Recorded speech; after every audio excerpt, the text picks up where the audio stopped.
Ok, vamos lá. Hoje a gente mergulha num cenário que é um dos grandes desafios da medicina de emergência, mas também uma investigação fascinante: o sangramento gastrointestinal. Com certeza. A nossa fonte é um material bem denso de uma aula de patologia, mas a missão aqui é outra. É transformar isso numa espécie de manual de detetive, sabe? A gente vai decodificar 3 pistas-chave que o corpo dá. Exato. 3 termos que podem parecer complicados, mas que contam uma história muito, muito precisa sobre onde está o vazamento. E essa habilidade de ler as pistas é o que faz a diferença, né? É fundamental.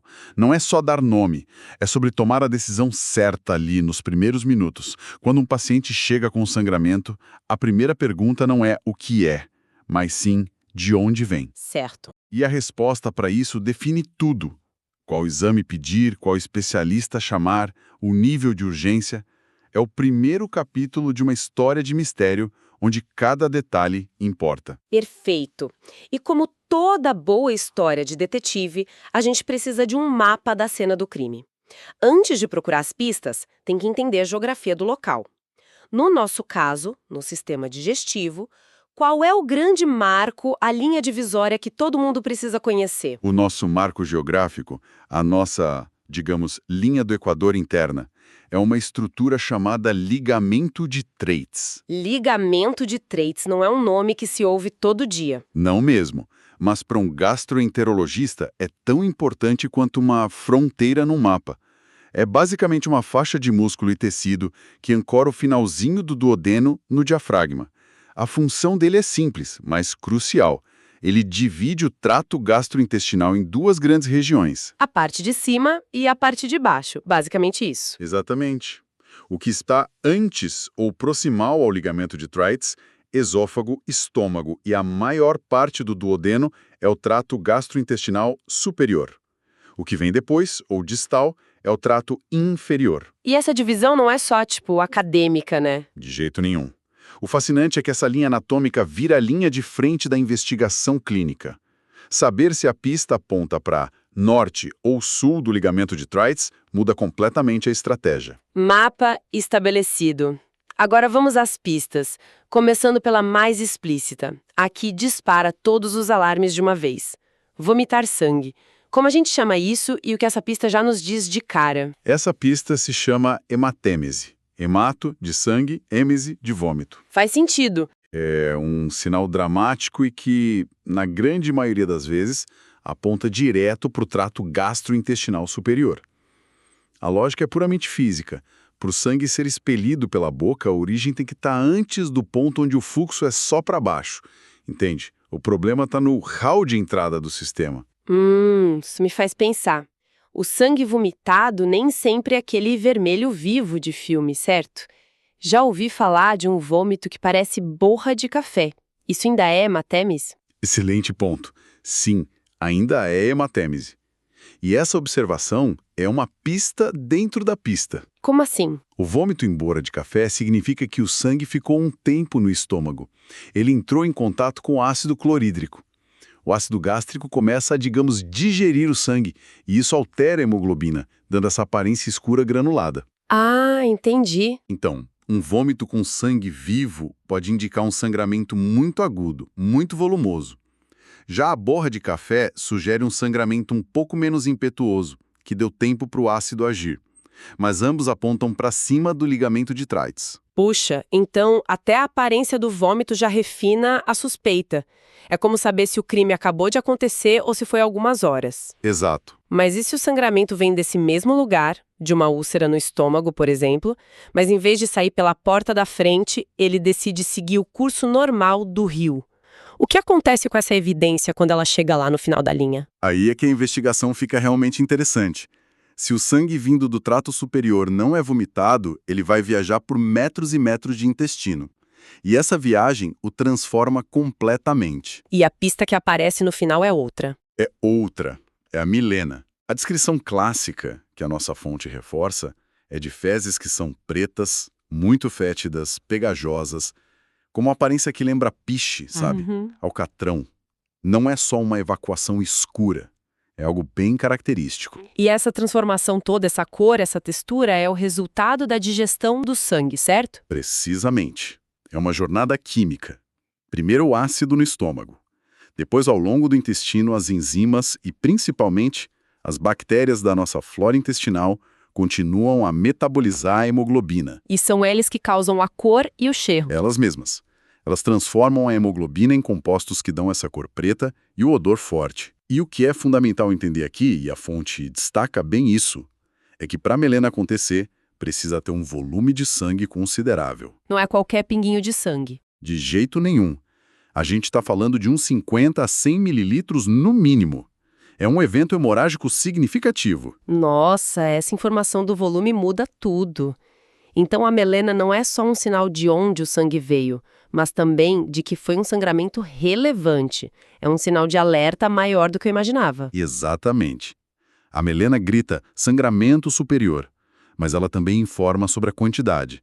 E aqui entra a nuance que separa os bons detetives dos ótimos. Lá vem. Embora 90% dos casos de melena venham do trato gastrointestinal superior, a condição para ela se formar não é apenas a localização, é o tempo de trânsito. Ah, a velocidade do rio. Se o fluxo for muito lento, a transformação pode acontecer, mesmo que a origem não seja tão lá de cima. Perfeito! É isso! E isso levanta uma questão clínica importante. Imagina um paciente com constipação crônica, cujo trânsito intestinal é muito lento. Certo. Um sangramento que ocorre mais abaixo, no intestino delgado ou até no comecinho do cólon direito, pode ter tempo suficiente para ser digerido e se apresentar como melena. Que loucura! Por isso, um bom clínico, ao ver a melena, pensa primeiro em endoscopia para olhar o trato superior. Mas ele também pergunta sobre os hábitos intestinais do paciente. A resposta pode mudar tudo. Isso é fascinante. A mesma pista pode significar coisas diferentes dependendo do contexto do paciente. É a biologia nos lembrando que ela raramente segue regras 100% rígidas. Exato. Ok, já vimos a evidência que sai pela entrada e a evidência que sai alterada pelo tempo e pela distância. Falta a terceira peça. E quando a evidência chega no final do trajeto intacta? Sangue vermelho vivo nas fezes. O que essa cor fresca nos diz? Essa terceira pista é a hematoquesia. É a presença de sangue vermelho vivo, ou às vezes com um tom de vinho, misturado ou cobrindo as fezes. E a mensagem é clara. Claríssima. Esse sangue não teve tempo de ser digerido. Ele está fresco, como você disse. O que significa que a origem do sangramento está muito próxima da saída.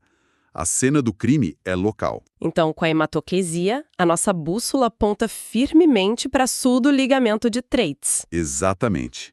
O sangramento é distal. As causas mais comuns estão no cólon, reto e ânus. Nossa fonte até cita exemplos clássicos, como doença diverticular, que é uma causa comum de sangramento em idosos, ou hemorroidas. Certo. Hemorroidas são bem conhecidas por isso. Sim. Mas a hematoquesia também pode ser um sinal de alerta para condições mais graves. Como o câncer coloretal, que a fonte também menciona. Isso. E a fonte traz um detalhe importante sobre isso. Ela menciona especificamente o câncer do lado direito do cólon. E o motivo é interessante. Os tumores do lado direito tendem a sangrar de forma mais crônica, mais lenta. E por que isso importa? Porque as fezes nessa parte do cólon ainda são bem líquidas. Então o sangue se mistura fácil com elas. O resultado é uma hematoquesia com sangue misturado.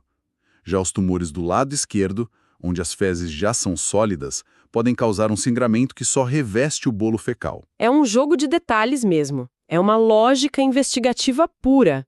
Hematêmese, o sangue na entrada, aponta para o começo do corredor. Melena, a pista alterada, sugere que a origem está lá no começo, mas que a evidência viajou um longo caminho. E a hematoquesia, a pista fresca, diz que o problema está bem aqui, nos últimos metros. Perfeito. Se a gente conecta isso tudo, vemos como o médico, a partir de uma observação visual ou de um relato, já tem um plano de ação. Já sabe para onde olhar. Exato. Frente a uma hematêmese ou melena, o próximo passo é quase sempre uma endoscopia digestiva alta. Frente a uma hematoquesia, principalmente num paciente com mais de 40, 50 anos, a investigação prioritária vai ser uma colonoscopia. A interpretação correta da pista inicial economiza um tempo precioso. Tempo, recursos e, o mais importante, pode salvar a vida do paciente. É impressionante.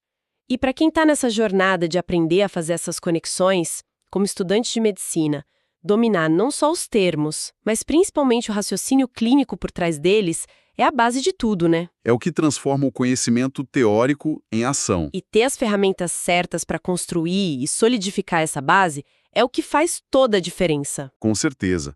É um processo de construir um vasto arquivo mental de padrões, de exceções, e a prática com casos, com questões, é o que cimenta esse conhecimento de verdade. E falando nisso, se você é estudante e quer se preparar de verdade, entra agora em medicob.com.br, baixa o app e aproveita o maior banco de questões do Brasil, com provas anteriores de todas as instituições, questões comentadas, resumos práticos, aulas completas e flashcards prontos para revisar onde quiser. É a ferramenta para transformar a teoria em instinto clínico. Exato. Uma base sólida é o que permite ir além da memorização e realmente entender a história que o corpo está contando. Sem dúvida.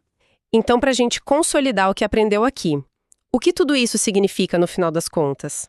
Significa que temos um mapa com o ligamento de Treitz como nossa fronteira. Certo. Cordiais para navegar por ele. Hematêmese, o vômito de sangue, nos diz que o problema está no trato superior. Hematoquesia, o sangue vivo nas fezes, aponta para o trato inferior. E a melena? E a melena, as fezes escuras e pegajosas, que é a pista mais complexa. Geralmente aponta para cima, mas nos lembra que a velocidade do trânsito intestinal é uma variável crucial na investigação. Perfeito. Você resumiu o núcleo do raciocínio diagnóstico. É entender a regra e, mais importante ainda, entender a exceção à regra. Cada sinal é uma peça, e só juntando todas elas, considerando o contexto do paciente, é que a gente chega na imagem completa. É uma forma poderosa de decodificar linguagem do corpo, sem dúvida. E isso nos leva a uma reflexão final, né? Se uma simples observação de cor e consistência pode nos contar uma história tão detalhada sobre um problema interno, apontando para locais e causas tão distintas, que outros sinais sutis que nosso corpo nos envia todos os dias, uma dor de cabeça persistente, uma mudança no padrão do sono, uma fadiga inexplicável, poderiam estar contando histórias igualmente complexas sobre nossa saúde se a gente apenas soubesse como interpretá-los com a mesma atenção de